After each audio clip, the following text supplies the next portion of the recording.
Salam sejahtera di dalam nama Tuhan Yesus bagi kita semua. Saat ini di hadapan saya ada yang bernama Pak Al-Maidah. Wah, kalau ngomong-ngomong surat Al-Maidah jadi ingat Ahok ya. Ayat 51 tuh ya. Cuman saya 82. Al-Maidah 82. sahabat umat Islam sama umat Yang terbaik Kristen adalah mereka yang beragama Nasrani dan Nah. Yahudi, karena di dalamnya ada pendeta dan rahib-rahib. Oke. Nah, jadi saya tetap mengucapkan salam sehat, sejahtera, tetap semangat di dalam Tuhan ya. Tuhan yang menjadikan langit, bumi, laut, segala isinya. Oke.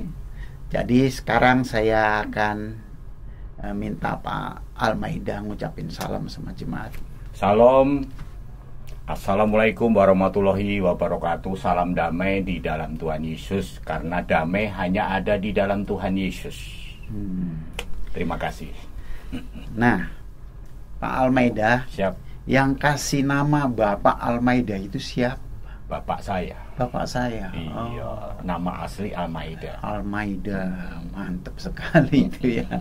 Nah, Almaida itu artinya bahasa Indonesia apa sih? Al-Maidah itu artinya aneka hidangan lah. Oh. Gitu. Al-nya itu kumpulan, Maidah itu makanan atau hidangan. Jadi kumpulan makanan, kumpulan hidangan. Karena jamuan ya. Ya, jadi kalau ada saya itu kenyang terus, Pak. Karena Tuhan Yesus berkata manusia hidup bukan dari roti saja, tapi dari setiap firman yang keluar dari mulut Tuhan. Jadi kalau dulu cari hidangan untuk diri sendiri ya, betul. Sekarang sejak ikut Yesus menghidangkan makanan buat banyak orang. Lewat khotbah pelayanannya. Amin. Ya. Nah, pelayanan yang disediakan Tuhan untuk Pak Almaida ini kelihatannya khusus juga ya. Betul, Pak. Sangat khusus. Ya. Karena latar belakang kali ya. Ya, latar betul. belakangnya dulu apa? Dukun ya? Jadi begini, bapak saya ini dukun. Bapak saya kan menurut silsilah keturunan dari Raja Bali. Dan ibu saya ini keturunan dari Raja Solo. Jadi saya sebenarnya punya gelar. Ya, tapi kita nggak pakai gelar itu. Dan bapak saya dukun. Dari 7 bersaudara itu saya yang terpilih untuk menjadi dukun. Jadi mau tidak mau, siap tidak siap, saya harus jadi dukun. Jadi saya belajar Pak Jun dari mulai puasa 1 hari sampai 40 hari, ngebleng rawat sampai dikubur tuh puasa 40 hari saya untuk menemukan, untuk mendapatkan ilmu pamungkas itu. Betul. Supaya bisa jadi dukun yang betul, jos gitu betul. ya. Nah, saya nggak puas ilmu dari bapak saya cari ilmu juga di Cikupa. Saya dapat al-hikmah, saya dapat ilmu juga dari Baduy, yang Maung Pundung, yang Pangurungan segala macam. Terus saya bertapa di salah satu gunung yang ada di Malingping, namanya Gunung Kencana selama 1 minggu. Di situ saya diangkat jadi anaknya Raja Jin di gunung itu. Ya, jadi komplit Pak Jun. Jadi saya menguasai dari bapak saya, dari Cirebon juga saya belajar, dari Baduy, dari beberapa tempat. Jadi ibaratnya saya ini pengen menjadi orang nomor 1 gitu di dunia ini. Sebagai gitu. Dukun ya. Dan itu tercapai Pak Jun. Karena bapak Jin saya itu mengatakan, nanti kalau kamu berurusan dengan siapapun, kalau ada yang ganggu kamu, itu urusannya sama saya. Kamu tinggal diem aja. Kamu nggak usah berperang, nggak usah kamu melawan, itu saya yang melawan. Nah, setelah saya bertobat, ayat ini saya temukan di Keluaran 14 ayat 14 Pak Jun. Jadi aku akan berperang untuk kamu dan kamu tinggal diam saja. Nah, setelah saya menguasai ilmu Pak, tujuan saya ini ingin santetin orang Kristen. Tapi saya mau habisin. Dulu maksudnya yang berperang jin. Kalau sekarang yang berperang Tuhan Yesus. Karena di Alkitab kan. Betul. Ya, jadi jangan salah nih. Ntar jangan-jangan nanti dibilang Alkitab itu jangan-jangan itu apa namanya firman jin. Jadi ya, terus gimana? Setelah saya mau santetin orang Kristen, kok nggak ada yang kena? Ada apa di dalam orang Kristen ini? Ini saya pelajari Pak Jun. Saya pinjem Alkitab teman saya dan saya pelajari, ternyata saya banyak dapat ayat, terutama di Bilangan 23 ayat 23 bahwa kamu ini keturunan Yakub, kamu keturunan Israel yang sudah dibaharui, dan di dalam kita ini tidak akan mempan oleh santet, guna-guna dan lain-lain Pak Jun. Kenapa kita nggak mempan oleh santet dan guna-guna dan serangan iblis? Karena di dalam 1 Yohanes 4 ayat 4 itu berkata, kamu berasal dari Allah anak-anakku dan kamu telah mengalahkan nabi-nabi palsu itu, sebab roh Allah yang di dalam kamu lebih besar daripada roh apapun yang ada di dalam dunia. Yang kedua Pak John, juga ada ayat yang mengatakan Lukas 10 ayat 19 bahwa sesungguhnya aku sudah memberi kuasa kepadamu untuk menginjak ular. Ular itu iblis. Dan kuasa untuk menginjak kalajengking. Kalajengking itu penguasa roh-roh yang ada di bumi. Dan kuasa menahan kekuatan musuh sehingga tidak ada yang membahayakan kamu. Apalagi di Mazmur 60 ayat 14 bahwa bersama Allah kita akan lakukan perbuatan yang gagah perkasa, sebab Dia sendiri yang akan menginjak-injak lawan-lawan kita. Apalagi di dalam 1 Yohanes 5 ayat 4 mengatakan, barang siapa lahir dari Allah dia akan mengalahkan dunia, dan inilah kemenangan kita, yaitu iman kita. Dan di Yohanes 14 ayat 12 mengatakan, jika engkau percaya, engkau akan dapat melakukan perbuatan-perbuatan yang gagah perkasa, perbuatan yang luar biasa, bahkan yang lebih besar, kata Tuhan Yesus. Kita akan melakukan perbuatan yang lebih besar karena aku pergi kepada Bapa. Jadi kita ada di dalam Yesus ini, kita memiliki kuasa, Pak Jun. Kenapa Tuhan Yesus memberikan kuasa? Karena di dalam Matius 28 ayat 18 juga berkata, Yesus mendekati mereka dan berkata, kepadaku sudah diberi kuasa di surga dan di bumi. Jadi, nah ini pas juga Pak Jun, dengan cocok dengan Al-Quran, Quran surat 3 Ali Imran ayat 45. Iskalatil malaikatu ya Maryama inaloha yubasyiruki min husmuhul wajihan fi dunia wal akhirati wa minal mukrobin. Artinya begini, sesungguhnya malaikat-malaikat sudah memberi kebahagiaan kepadamu, wahai Maryam, bahwa Allah telah menggembirakan kamu dengan kelahiran seorang putra namanya Isa Al-Masih. Dia adalah seorang yang terkemuka, terbesar, teragung di bumi dan di surga, dan seorang yang didekatkan kepada Allah. Jadi kalau saya lihat Pak Maida ini dulu, Al-Maida ini adalah orang yang bergerak dalam bidang roh. Kultisme, roh.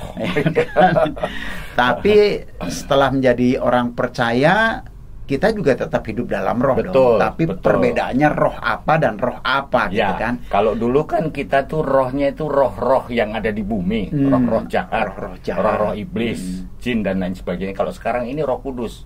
Karena dalam Kisah Rasul 1 ayat 18, kamu akan menerima kuasa kalau Roh Kudus turun ke atas kamu, dan kamu akan menjadi saksiku di Yerusalem, itu di rumah, Yudea tetangga, Samaria, di sekeliling kita sampai ke ujung bumi, Pak. Jadi memang kalau kita berbicara tentang Allah, malaikat, iblis, setan, itu bicara dunia roh. Ya, betul. Cuma Allah itu adalah roh Allah, betul. Itu roh yang baik, betul, yang mendorong manusia untuk hidup dalam kebaikan dan kasih sayang, gitu, betul. Kan? Dan Dia juga menolong setiap kita orang percaya lewat Roh Kudusnya, betul. Yang Dia utus. Karena itu Dia berkata, aku tidak pernah meninggalkan kamu sebagai yatim piatu, tetapi aku akan memberikan kepadamu roh penolong. Roh penolong atau Roh Kudus. Jadi Allah itu dunia roh, setan juga dunia roh. Iya kan? Di situ ada jin, ada gondoruo, ada kuntilanak. Itulah ada dunia rohnya iblis, ya. Jadi kalau roh iblis itu biasanya mendorong kita untuk melakukan kejahatan. Iya kan? Kelihatannya baik, tapi baik. Di belakangnya itu ada sesuatu yang nggak baik. Betul. Karena jadi, begini, kalau kita lihat, baik itu bicara tentang kasih, ya. Betul. Nah, kalau Tuhan Yesus atau Allah yang benar itu kasihnya agape. Ya. Artinya waktu Dia memberikan itu jalan keluar untuk setiap kita yang membutuhkan, maka Dia tidak pernah menuntut balasan. Amin. Terserah kita mau balas boleh, enggak, ya enggak masalah. Karena Dia kasihnya agape. Betul, ya. Betul. Beda sama iblis. Betul. Kalau dia menolong kelihatannya nolong. Orang sakit disembuhin, ya. Orang banyaklah orang menderita dapat pertolongan jalan keluar, tapi dia nuntut dan harus ada tumbal.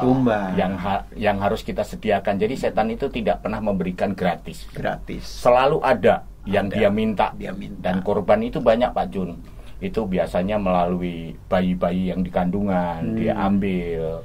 Ada yang sudah lahir, dia ambil. Jadi banyak sekali. Kadang-kadang nggak berasa lagi, ya. Nggak berasa. Terus kadang-kadang orang bilang, sudah takdir lah. Iya. Padahal sebenarnya ada sesuatu yang sedang dibuat sama si setan. Betul, ya. Karena saat kita sudah mulai kompromi dengan jin, itu nanti umur kita akan dikorting Pak Jun.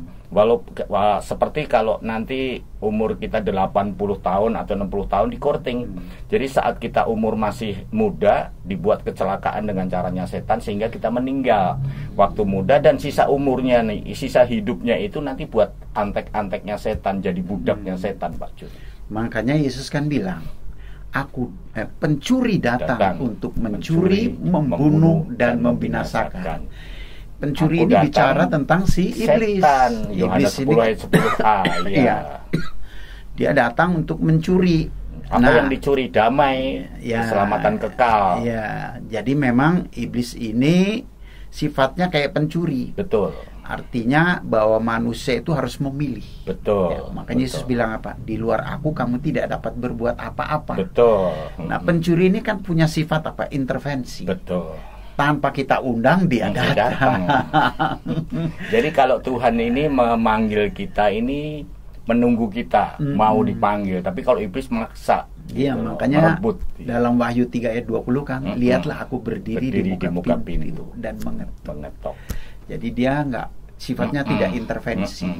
Kalau kita dengar ketukannya, artinya firman yang dia sampaikan kita terima dan kita mau percaya kepadanya. Dia katakan, aku masuk bersama-sama dia dan makan bersama-sama dia. Betul. Siapa sih yang enak diajak makan? Apalagi kalau raja yang ngajak makan, ya pasti punya. Karena gitu memang di dalam Tuhan Yesus itu yang kenapa saya harus pindah keyakinan ini, karena di dalam kekristenan ini ada keselamatan yang pasti Pak Jun. Seperti dalam Yohanes 10 ayat 28, dan aku memberikan hidup kekal kepada mereka dan mereka pasti akan diselamatkan dan tidak ada seorang pun yang akan merebut mereka dari tanganku. Bahkan Roma 5, 9, 10 juga demikian, keselamatan pasti. Nah, yang jadi pertanyaan nih Pak Almeida, gimana dulu pegangannya roh setan terus sekarang berpindah kepada roh Allah? Pasti ada peristiwa. Ada. Jadi ceritanya gimana? Dulu saat saya praktek perdukunan tahun 80 tuh saya di Jakarta di Tanjung Duren. Tanjung Duren saya sudah praktek perdukunan. Nah, saat saya menggunakan roh yang lama saya, yaitu roh setan, roh jin itu, setelah saya mengobati orang sembuh. Tetapi setelah itu saya babak belur. Saya capek, saya mengalami hal yang seperti digebukin banyak orang gitu. Energinya kesedot gitu. Tetapi sekarang tidak. Jadi saya melayani orang tidak capek, tidak merasa ada sesuatu yang keluar. Bahkan saya seperti dicas Pak Jun. Malah mendapatkan sukacita, kekuatan. Kita ngobrol baru sama orang aja belum tentu orang itu taubat. Habis kita senang. Betul. Ya, saya pernah dengar kesaksian Bapak. Kalau nggak salah, Bapak banyak ngobatin orang jadi sembuh, tapi anak Bapak sendiri enggak katanya ya. Itu gimana ceritanya itu? Jadi waktu itu anak saya kan punya penyakit dari lahir itu, yang laki-laki panas step. Jadi kayak lagu step by step gitu Pak. Nah, saya doakan bukannya sembuh, malah anak saya meninggal.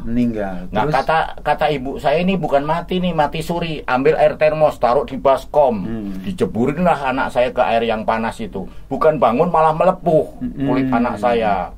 Akhirnya istri saya kan kerja di rumah sakit dan pencet di beberapa urat nadi dan mengatakan, "Pak, anak kita sudah meninggal." Artinya benar-benar meninggal. Saya waktu itu sedang saya menangis dan saya ingat satu ayat Pak Jun di dalam Ibrani 13 ayat yang ke-8 itu, bahwa Yesus Kristus tetap sama dulu, kemarin, hari ini, dan selamanya. Nah, saya katakan kepada Tuhan, saya nggak doa, saya cuma ngobrol. Kalau engkau benar Tuhan dan ini firman-Mu, engkau dulu bisa bangunkan Lazarus yang sudah 4 hari. Bahkan sudah dikubur, dan engkau panggil dan Lazarus keluar dari makam itu, dari kuburan itu. Nah, anak saya baru 4 jam. Kalau Lazarus sudah 4 hari. Kalau engkau Tuhan, bangunkan anak saya, hidupkan anak saya. Saat itu juga anak saya bangun dan hidup sampai sekarang masih tetap hidup. Tetapi anehnya Pak Jun, semua penyakit diambil sama Tuhan. Jadi sejak kebangkitannya itu nggak pernah panas lagi, nggak pernah step lagi. Bahkan kata dokter nanti kalau lahir pun akan cacat gitu. Tapi sampai sekarang nggak ada cacat gitu loh. Anak saya ini luar biasa pinter. Bahkan kemarin dia kuliah nilainya cum laude Pak. Dia sudah tamat S1 dan sampai sekarang nggak ada cacat sama sekali. Itu. Jadi memang Tuhan menyatakan kemuliaannya lewat Amin. hal itu ya. Amin. Mungkin kalau peristiwa itu nggak jadi Pak Nggak jadi Kristen, nggak akan kenal Tuhan Yesus, Pak. Apaan? Bohong Karena nih Alkitab. Gini Pak, di dalam Maleakhi 3 ayat yang ke-10 itu kan Tuhan berkata itu yang ujilah aku. Saya uji. Saya pengen rumah sederhana, Tuhan kasih rumah tingkat. Saya pengen waktu itu memiliki anak laki-laki, dikasih anak laki-laki, gitu loh. Jadi keinginan saya selalu dijawab, selalu diberikan sama Tuhan, karena Tuhan berkata di dalam Matius 6 ayat yang ke-8, jangan kamu seperti mereka, sebab apa yang kamu minta kepada Bapa, Bapa sudah mengetahui apa yang kau butuhkan, gitu. Itulah kita bangga, Pak. Nah, yang jadi persoalan waktu Pak Almaida menerima Yesus, tantangannya gimana? Tantangannya banyak, Pak. Waduh, Bapak, ibu, saudara. Waduh, saya dikatain macam-macam, Pak. Bahkan saya mau dibunuh sama kakak kandung saya. Kakak kandung saya mengatakan kalau kamu nggak pindah ke keyakinan yang lama, kamu akan saya bunuh. Kakak saya ini dukun juga, Pak, bisa membunuh orang dari jarak jauh. Oh, di kota lain aja bisa dia bunuh. Nah, ini adep-adepan begini, Pak. Dia bilang saya bunuh kamu kalau kamu nggak pindah ke keyakinan yang lama. Saya bilang begini, bunuh saya nggak takut mati. Dia bilang, kenapa kamu nggak takut mati? Karena Filipi 1 ayat 21, bagiku hidup adalah Kristus dan mati adalah keuntungan. Apalagi di dalam Galatia 2 ayat 20, hidupku bukan aku lagi, tetapi Kristus yang hidup di dalam aku. Jadi waktu kakak saya keluarkan jurus, saya juga keluarkan jurus selamat. Kakak saya keluarkan keris, saya juga keluarkan keris, Pak, Kristus. Kakak saya mental-mental, ya singkatnya kakak saya terima Tuhan Yesus sebagai Tuhan dan juru selamatnya. Gara-gara dia ngelawan. Betul, gara-gara ngelawan. Gara-gara dia betul, ya itu membuktikan bahwa memang tubuh kita ini bait Roh Kudus. Jadi kalau ada orang yang melawan kita, dia akan berurusan dengan Tuhan. Maka tadi di muka saya katakan Keluaran 14 ayat 14 tadi, aku akan berperang untuk kamu dan kamu tinggal diam saja. Diam aja menang, Pak. Kalau dulu saya harus perang. Sekarang cukup diam. Sekarang cukup diam. Tinggal kita nyanyi-nyanyi aja lagu-lagu di hati pujian. Berkata, Tuhan tolong, kelar ya. Betul, kelar. Sama seperti Petrus ya. Betul. Waktu jalan di atas air ya. Betul. Waduh, nggak usah teriak-teriak Yesus, nggak cukup. Tuhan tolong, kelar. Bahkan saya pernah ditulis di tembok, Pak. Maida sialan, tanggal 1 November kamu pasti mati. Orang itu yang mati, Pak, tanggal itu, Pak. Saya pernah menghadapi juga orang nomor 1 di dunia. Dia merasa orang nomor 1 di dunia. Tapi setelah dia mau serang-serang saya, dan orang itu meninggal. Jadi ternyata saat kita mengundang Tuhan masuk ke dalam kita, di dalam Yohanes 15 ayat 5 juga mengatakan, akulah pokok anggur dan kamulah ranting-rantingnya, hiduplah dalam aku dan aku di dalam kamu, maka kamu akan berbuah banyak.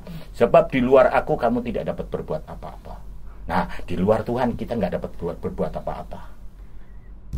Luar biasa ya. Makanya Tuhan Yesus sudah bilang, segala kuasa di langit, di bumi, di bawah bumi sudah diberikan kepadaku. Betul. Jadi banyak yang terjadi begini, Pak Maida. Banyak orang namanya katakanlah dulu dari seberang, lalu dibaptis jadi orang Kristen, namanya dirubah jadi Yohanes, ada yang jadi Matius, tetapi mereka masih bisa disantet tuh ya, masih bisa kena guna-guna ya. Bisa, Pak. Berarti Yesusnya nggak di dalam ya. Satu Yesus nggak di dalam, Yesus masih di luar. Yang kedua, Pak, firman Tuhan mengatakan di dalam Wahyu 3 ayat yang ke-16, jika kamu suam-suam kuku, tidak dingin dan tidak panas, aku akan muntahkan dari mulutku, kata Tuhan. Apalagi Matius 17 ayat 20 yang A, karena kamu kurang percaya. Dan yang berikutnya, karena ada celah di dalam kita, Pak Jun. Kita yang menciptakan celah. Celah pertama adalah kecewa dan sakit hati. Itu di dalam Ulangan 27 ayat 3, batu ada beratnya, pasir pun ada beratnya, lebih berat dari kedua-duanya adalah sakit hati terhadap orang bodoh. Yang kedua ini kebencian. Ya, ini saat kita masih membenci di dalam 1 Yohanes 3 ayat 15, barang siapa membenci saudara yang dilihatnya, dia adalah pembunuh manusia, dan tidak ada pembunuh yang bisa masuk surga. Apalagi 1 Yohanes 5 ayat yang ke 1 Yohanes 4 ayat yang ke-20 21. Barang siapa mengasihi Allah tapi dia membenci saudara yang dilihatnya, dia adalah pendusta, dan tidak ada pendusta yang bisa masuk surga. Yang ketiga ini tidak bisa mengampuni, Pak. Markus 11 25 26. Yang keempat ini mengampuni, tapi tidak bisa melupakan kesalahan orang. Matius 7 ayat yang ke-3 sampai 5, jangan kita melihat selumbar di mata saudara kita sedangkan ada balok di mata kita. Kita harus keluarkan dulu balok dari mata kita, maka kita akan melihat dengan jelas selumbar di mata saudara kita dan mengeluarkan selumbar itu. Nah, yang kelima ini mengandalkan manusia dan kekuatannya sendiri. Yeremia 17 ayat yang ke-5, terkutuklah orang yang mengandalkan manusia, kekuatannya sendiri. Yang keenam nih yang luar biasa, Pak, yang harus kita tinggalkan juga, Yesaya 43 ayat 18. Jangan ingat-ingat masa yang lalu, masa-masa zaman purbakala. Jadi kita harus stop masa lalu. Tapi Ibrani 12 ayat yang kedua adalah matamu tertuju kepada Yesus. Jadi ada lagunya, pandang terus padanya, jangan lelah jalan terus, jangan lihat salah orang lain, pandang saja Yesus. Kalau kita lihat manusia, Pak, kita akan kecewa. Nah, kemungkinan kalau menurut saya banyak orang Kristen terjebak dalam agamawi. Banyak, betul nggak? Banyak. Padahal yang Yesus mau, dia tinggal di dalam kita, kita di dalam dia, betul, dan menghasilkan buah. Betul. Itu yang Yesus mau, kan? Karena gini, Pak Jun, mereka kadang-kadang berpikir ikut Yesus itu pasti enak, ikut Yesus berkelimpahan. Padahal Tuhan ada sebuah lagu, Pak Jun, begini, saya mengatakan begini, Tuhan tak pernah janji langit selalu biru, tapi dia berjanji selalu menyertai, gitu loh, Pak Jun. Artinya dalam Mazmur 34 ayat 20 itu mengatakan bahwa kemalangan orang benar banyak, tetapi Tuhan akan meluputkan dari semua. Apalagi di dalam 1 Korintus 10 ayat yang ke 1 Korintus 10 ayat 13 mengatakan pencobaan-pencobaan yang ada padamu adalah pencobaan yang biasa yang tidak melebihi kekuatan manusia. Pada saat kamu dicobai, Allah adalah setia dan akan memberikan jalan keluar kepadamu sehingga engkau dapat kuat menanggungnya. Ya, jadi istilahnya begini. Saya pernah ketemu orang yang ya latar belakang sama saya, lalu jadi Kristen. Kira-kira 3 tahun dia jadi Kristen, dia balik lagi. Ya. Dan waktu saya ajak bicara, dia kecewa. Betul. Sama suaminya yang ngajak dia jadi Kristen. Dia kecewa sama banyak orang Kristen yang dia hadapi, ya, gitu. Nah, ini saya melihat bahwa dia belum lahir baru. Betul. Dia pikir dia pindah agama. Saya juga dulu gitu, Pak. Betul. Baru jadi orang Kristen, saya pikir pindah agama. Iya. Ternyata begitu saya baca Alkitab, Yesus itu datang ke dunia nggak bikin agama. Betul, nggak pernah proklamasikan agama, nggak menciptakan agama. Tapi dia menawarkan hidup kekal dengan cara apa? Menerima dia sebagai Tuhan dan Juru Selamatnya. Dan kita merasakan bagaimana dia berkarya merubah hidup kita. Amin. Menjadi ciptaan baru milik kepunyaannya sendiri. Ya, karena memang Kristen ini bicara hidup baru, Pak Jun. Bukan bicara agama. Jadi Tuhan berkata, firman Tuhan mengatakan dalam 2 Korintus 5 ayat 17 itu, barang siapa ada di dalam Kristus, dia adalah ciptaan yang baru. Yang lama sudah berlalu, sesungguhnya yang baru sudah datang. Makanya Pak Jun, kenapa orang Kristen itu masih jatuh bangun? Karena mereka belum penuh di dalam roh. Belum mengalami kepenuhan seperti di dalam Efesus 5 ayat 18b, hendaklah kamu penuh dengan roh. Harus penuh. Nah, penuhnya ini baru akan memberkati orang lain, memberkati banyak orang. Kalau bicara kesulitan, tidak ada orang pengen hidup sulit. Betul. Nggak ada. Tapi Tuhan izinkan. Iya, kesulitan nggak ada orang. Tetapi anehnya yang saya alami. Betul. Ya, kesulitan yang saya hadapi itu selalu ada jalan keluar. Ada jalan, betul. Ada tuntunan. Betul. Terus dia berikan hati yang sabar, tenang. Betul. Ya. Jadi nggak kemerusuh. Banyak orang kadang-kadang begini. Banyak tuh yang share sama saya. Gimana Pak begini kok? Saya udah sekian lama doa lah. Kan Tuhan ajarkan kasih. Kasih itu sabar. Sabarnya kayak apa ya? Terserah Tuhan. Betul.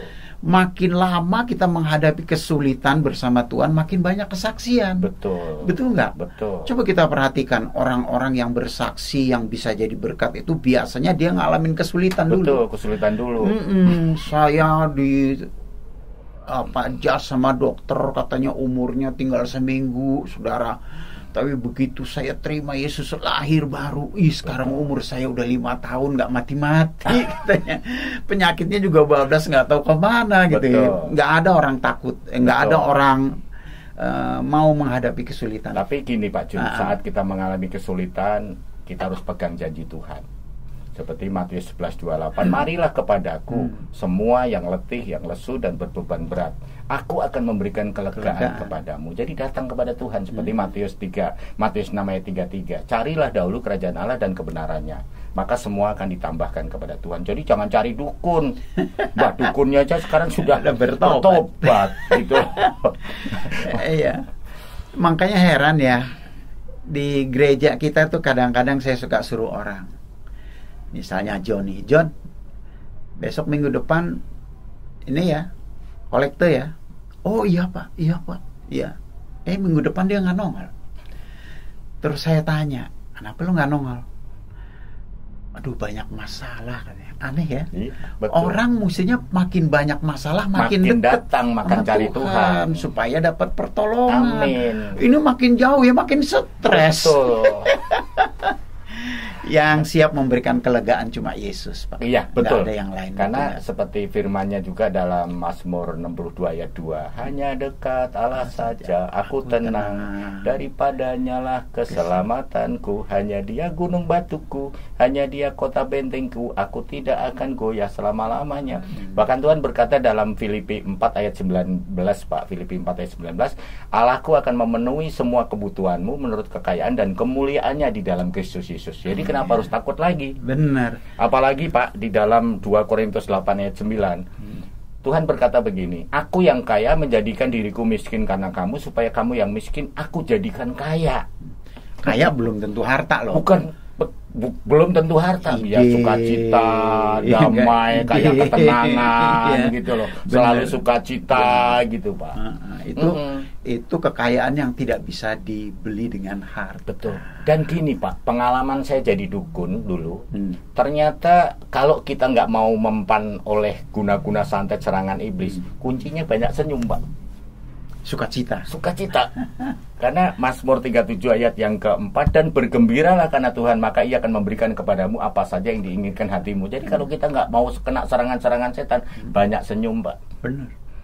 Senyum itu gampang kok, nggak harus keluar suara, kita tinggal bilang sate, gulai, ya kan, tempe, cheese, itu senyum.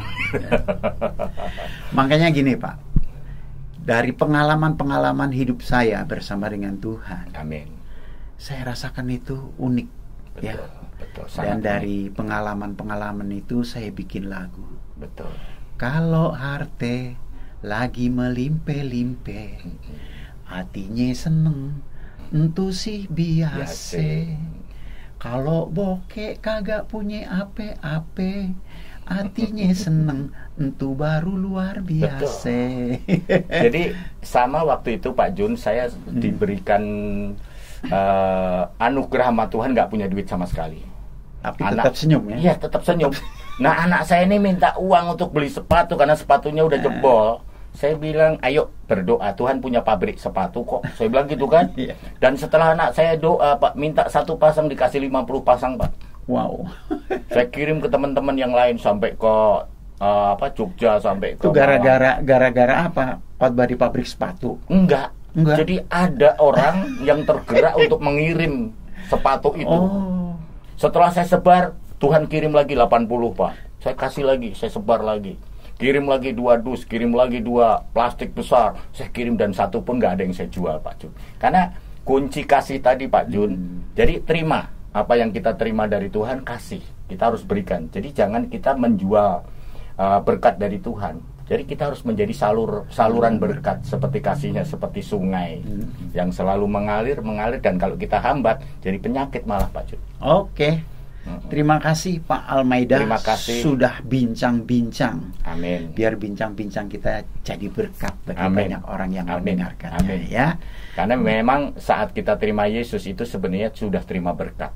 Ya. Tapi kalau kita hanya memiliki agama, berkat itu jadi mampet, Pak.